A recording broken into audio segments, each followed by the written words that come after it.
Olá pessoal, que a graça e a paz de nosso Senhor Jesus sejam abundantes sobre a vida de vocês. Aqui é o pastor João Paulo Fonseca e hoje é dia de review de Bíblias de estudo. Nós já apresentamos as nossas primeiras impressões dessa Bíblia e hoje é um review nos mínimos detalhes. A Bíblia de Estudo Cristo em Toda a Escritura, da editora Central Gospel, uma Bíblia que leva o texto KJA, é o King James atualizada. Uma Bíblia que me surpreendeu positivamente.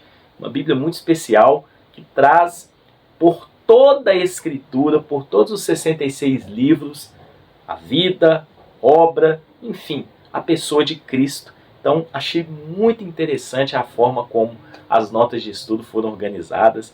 Enfim, vamos lá para a mesa para a gente conhecer essa Bíblia. Talvez você está aí curioso, querendo saber um pouquinho mais dela. São 4 capas diferentes, eu tenho essa aqui na cor azul. Vamos deixar de conversa, vamos para a mesa, deixa o seu like, se inscreva e vamos de vídeo. Bíblia de Estudo Cristo em Toda a Escritura, publicação da editora Central Gospel. Ela vem nessa caixinha, eu achei muito legal essa caixinha também. E na parte de trás tem os recursos que essa Bíblia possui, né? Notas de estudo criadas por 53 colaboradores e convidados, sobre a supervisão dos editores, introduções aos livros, bloco de versículos comentados, índice de tópicos e a tradução, que é a KJA, que é a King James atualizada, tá? São 4 modelos de capa. A minha é essa aqui, essa cor azul que eu achei linda. Essa aqui é capa dura e essas 3 é uma capa de luxo, tá? E aí tem aqui uma imagem das notas de estudo, enfim. Qual que é o objetivo dela?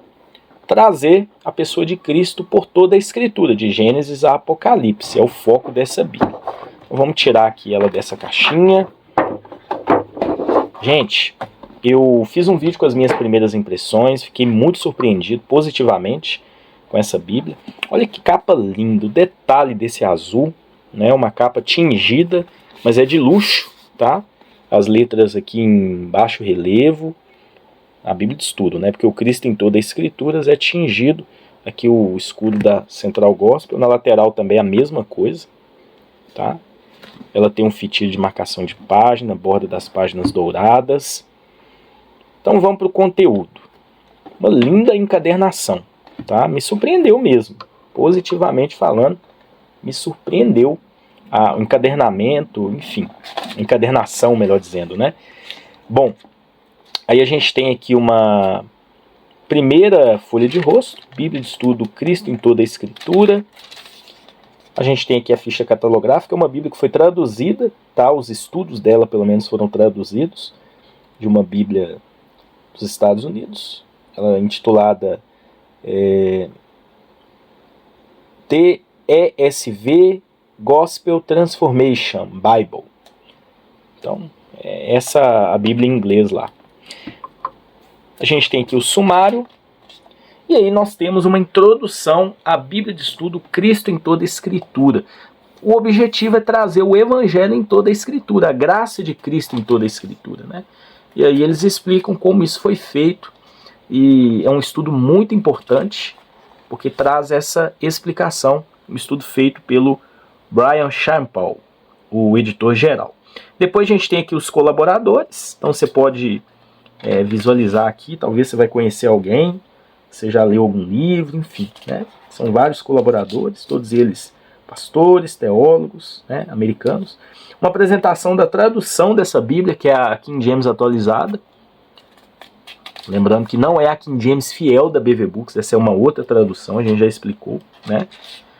E aí nós entramos aqui no conteúdo propriamente dito da Bíblia. Todos os 66 livros possuem introduções, tá? Então, por exemplo, aqui é a introdução de Gênesis.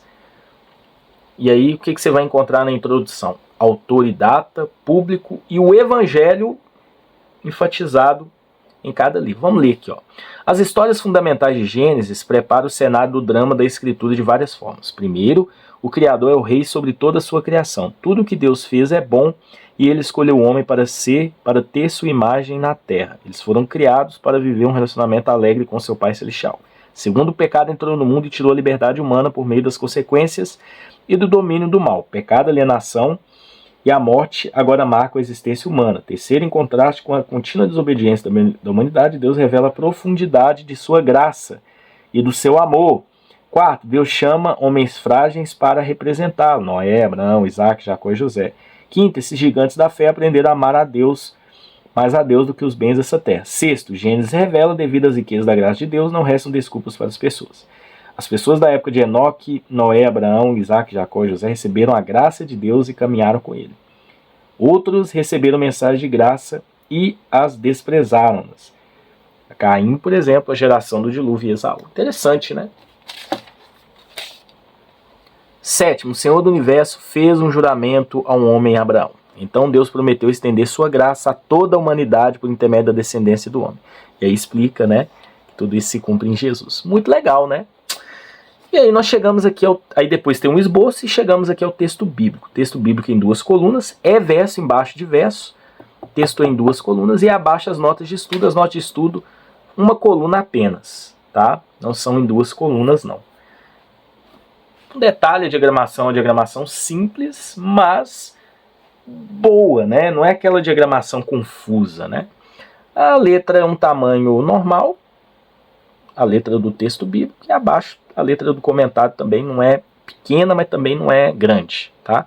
É com uma fonte um pouquinho diferente. O tamanho da margem é um tamanho bom. E tem muitos comentários, viu, gente? Tem livros que, claro, a gente não vai ter tantos comentários assim, alguns capítulos, enfim. Por exemplo, aqui em Gênesis 41, a gente não tem.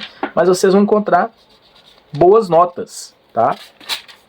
Vamos pegar aqui um comentário aqui para ler, lá de Gênesis, capítulo de número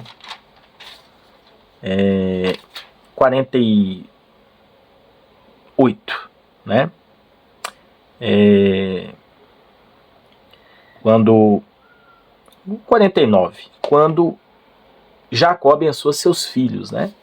Olha só o comentário. Depois de se concentrar no capítulo 48, nos 2 filhos de José, Efraim e Manassés, o capítulo 49 se concentra nos outros filhos de Jacó. Alguns filhos recebem uma maldição, outros uma bênção. O mais impressionante é Judá, sobre quem Jacó diz: ele será louvado por outros, triunfará sobre seus inimigos, ele é como um leão, ele governará eternamente, como as nações da terra se submeterão a ele de forma intrigante. 5 dessas marcas se tornam verdadeiras em Jesus, o Messias, o filho unigênito de Davi, que vem da mesma linhagem de Judá. Vê notas de Gênesis 38, 44, 45. Tá vendo? Então, por toda a Bíblia, inclusive no Antigo Testamento, a gente consegue vislumbrar a presença de Jesus por intermédio das notas de estudo, né? Por exemplo, aqui de Êxodo 3. Ao lembrar da sua aliança, Deus escolheu Moisés como libertador do seu povo. Essa seção demonstra o quanto a insuficiência de Moisés como libertador, como a suficiência de Deus que o chamou. Tá vendo? Interessante, né? O anjo do Senhor aparece com frequência no Antigo Testamento como seu mensageiro, tal. Em que o anjo do Senhor aparece depois de Jesus já ter sido. Podemos ao menos dizer que ele serve como um prenúncio da forma como Jesus revela o Todo-Poderoso ao seu povo por alguém enviado por Deus. Interessante, né? Então você vai ver aqui no próprio Antigo Testamento muitas alusões a Jesus, e é o foco da Bíblia. Cristo em toda a Escritura. Apresentar o Evangelho, a graça de Deus em toda a Escritura. É o foco das notas de estudo. Então não vão ser notas assim teologicamente falando, vão abordar outros temas, ela pode trabalhar em algum momento, mas o foco dela não é esse, tá? Por exemplo, eu estou aqui em Josué. A história de conquista de Josué é uma história real, exatamente como será quando Cristo voltar, tá vendo? Contudo, somos discretos ao ler relatos da conquista de Canaã, tá vendo? Em Cristo verdadeiro e definitivo Israel, tudo isso se cumpre. Na vida, morte e ressurreição de Cristo, a justiça e a santidade de Deus são totalmente defendidas, tá vendo? Isso eu estou em Josué. E aí eu estou passando aqui vários textos, né? Juízes, chegamos aqui em Ruth. Vamos pegar a introdução, ó.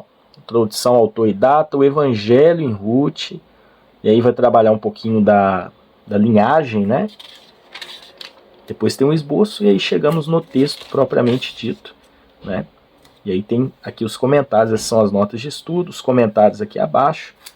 Não comenta verso por verso, às vezes pula passagens, porque ela também, essa Bíblia entra naquelas passagens que a gente consegue fazer essa análise, né, do Evangelho, da graça no Antigo Testamento. No caso aqui do Antigo Testamento, né? Vamos mais para frente, vamos lá no livro de Salmos. Então, por exemplo, quando a gente pega aqui os primeiros Salmos, né? Salmo capítulo de número 2, por exemplo. Então aqui tem o autor e data, o Evangelho nos Salmos, e chegamos aqui no Salmo 1, Salmo 2. Então olha só, o comentário aqui do Salmo 2. O Salmo 2 introduz o adorador na sala do trono de Deus. Ele lembra-nos que o surgimento de Davi como rei de Judá foi uma confirmação intermediária entre a pessoa de Deus, Abraão, e seu descendente de trazer o reino final à terra. Primeira dica que o Salmo se refere ao grande filho de Davi. Está no título Messias, a palavra hebraica que significa ungido, cujo correspondente em grego é Cristo. Interessante, né? Fazendo essa alusão, né? Então, olha só, nos comentários de Salmo, a gente tem um ponto interessante, é que a gente tem uma pequena análise, ó, Salmo 3, 4, 5, 6, 7, 8, 9, 10, 11, 12, tá vendo? 13, 14, 15, 16... Praticamente todos os salmos aqui a gente tem uma pequena análise. 19, aqui 18, 19, 20, 112, 113, 114, 115, 116, 17. Todos os salmos têm uma pequena análise. Interessante, né? Muito legal também esse ponto que a gente viu na Bíblia, Cristo em toda a Escritura. Vamos pegar Isaías, que tem muita alusão também a Jesus. Vamos pegar lá o Isaías 53, né? Que é muito clara. Olha que interessante. Às vezes chamado de quinto evangelho, esse quarto poema do servo, no caso o Isaías 52 e 53, retrata de maneira bela e comovente um remanescente que sofre vicariamente em favor de outros. No entanto, esse remanescente é reduzido a um. Interessante, né? Ele é um indivíduo que é exaltado por meio da humilhação. Sua glória não vem por meio de uma aparência física atraente, mas por sua disposição em experimentar desgraça e julgamento devido, e o julgamento devido a outros. Não foi por seu pecado, mas por nossas próprias culpas e transgressões. No caso aqui foi Isaías que estava escrevendo, as nossas, as dele, né? Que ele sofreu. Poucas passagens do Antigo Testamento antecipam e dão consciência tão claramente à pessoa e à obra de Jesus. Tá vendo? É o foco dessa Bíblia, gente. É o foco e assim cumpre de uma forma muito profunda e clara o seu objetivo, tá bom? E aí, vamos pegar aqui, vamos caminhar aqui para o Novo Testamento. Talvez você está perguntando, e no Novo Testamento, como é que ele vai fazer? Já que Jesus, ele chega aqui no Novo Testamento, né? Vamos pegar aqui Miqueias, só para vocês darem uma visualizada. Ageu, Zacarias, Malaquias. Olha só que Malaquias capítulo 4, que é o último capítulo do Antigo Testamento. O Antigo Testamento termina então com uma palavra de promessa ressoando na mente de seus leitores a respeito dos dois maiores profetas da Antiguidade, Moisés e Elias. Quando Deus determinou mostrar o significado do ministério terreno de Jesus, ele faz com que esses dois homens apareçam em uma montanha. Tá vendo que interessante? Ele vai fazendo alusão a passagens do Novo Testamento. Cerramos o Antigo, entramos no Novo Testamento. Também tem introduções, né, aos livros, autor e data, Evangelho e Mateus, o esboço, e aí nós chegamos ao texto bíblico propriamente dito. Tem muitos comentários. E aí, os comentários aqui no Novo Testamento, a gente já percebe que traz o cumprimento mesmo do Evangelho, né? Então, por exemplo, o comentário aqui de Mateus 3:1, que é a mensagem de João Batista. Naquele dia surgiu João Batista pregando no deserto da Judéia e dizendo: arrependei-vos, porque o reino dos céus está próximo. Aí o comentário: a pregação de João Batista apresenta uma imagem do que implica arrependimento ou conversão. O arrependimento traz consigo mudança de coração no entendimento de que este leva a uma mudança crucial na direção da vida. Aqueles que se arrependem e confessam seus pecados, enfim, em outras palavras, admitem que não têm sido obedientes à lei de Deus, falhando em amá-lo e adorá-lo como ele merece, falhando em amar os outros como Deus deseja, tá vendo? Então já vai na parte prática mesmo do Evangelho, esses comentários aqui do Novo Testamento. Lá no Antigo já é aquela alusão, né, que aquela passagem significa aplicando pro Novo Testamento. Talvez você está perguntando para mim, está perguntando para si mesmo, essa Bíblia é calvinista, é arminiana? Olha, a Central Gospel é uma editora de linha pentecostal, né? E eu estava vendo os colaboradores lá, tem muita gente da presbiteriana, tem muita gente batista. Eu, assim, vendo as notas de estudo, eu não vi ela nem tão calvinista, como também nem tão arminiana. Ele, às vezes, tende a puxar para um lado, mas ele acaba trabalhando mais imparcial, tá? Foi o que eu percebi. Eu já encontrei aqui alguns comentários enfatizando a linha calvinista, mas também trazendo um pouco do pensamento arminiano com relação à salvação, tá? Por exemplo, aqui Romanos 6, ó. A mensagem do Evangelho não é apenas para proclamar, é acreditar, é para viver. Graça e perdão não significa que podemos continuar pecando a fim de que sua graça seja ainda mais ressaltada. Essa noção é impensável, tá vendo? Então, vamos pegar aqui, por exemplo, Romanos 9, uma passagem interessante também com relação a essa parte da doutrina da salvação.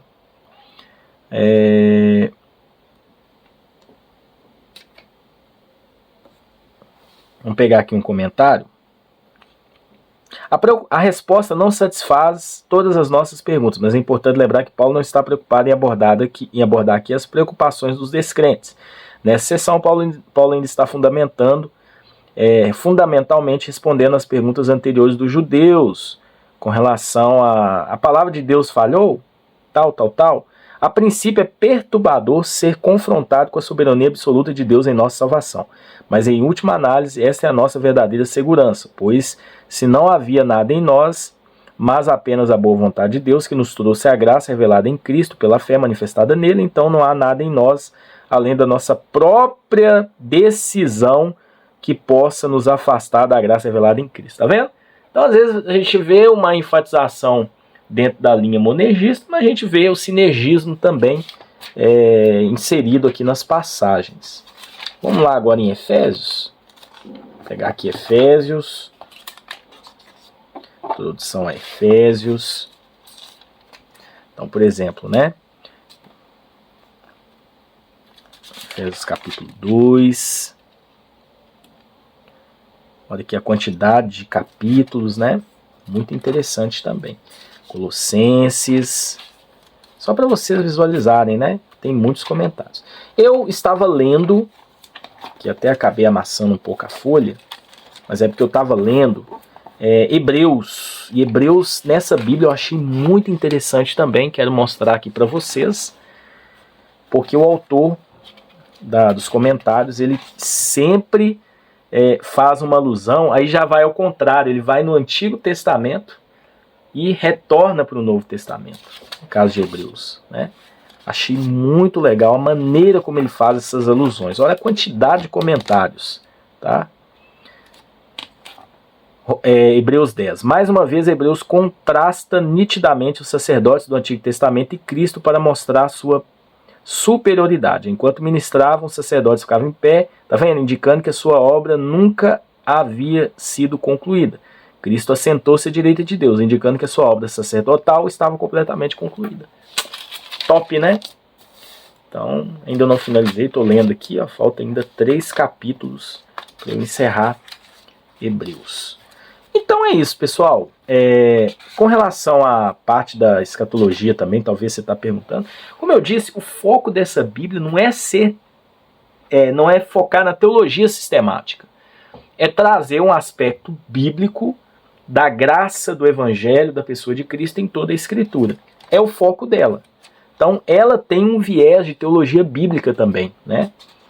Só que dentro dessa temática. Qual o tema da teologia bíblica? A graça, o Evangelho, a pessoa de Cristo, a salvação em Cristo, enfim, né? Então, esse é o foco dessa Bíblia.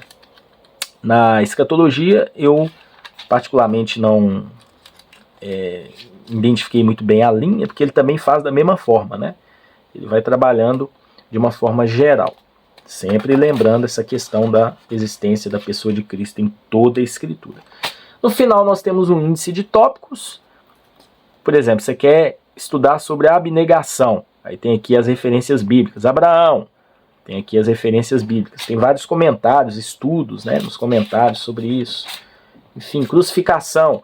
E interessante que o tema crucificação, você vai encontrar também, olha só, passagens no Antigo Testamento, como Isaías, fazendo alusão, Daniel.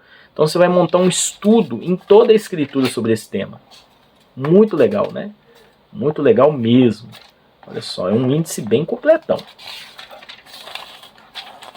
E é o último recurso que ela possui, tem uma parte aqui de anotações. E aí nós encerramos o conteúdo desta ótima Bíblia publicada pela editora Central Gospel, Bíblia de Estudo Cristo em toda a Escritura. Que Deus abençoe vocês e até um próximo vídeo, se Deus assim permitir.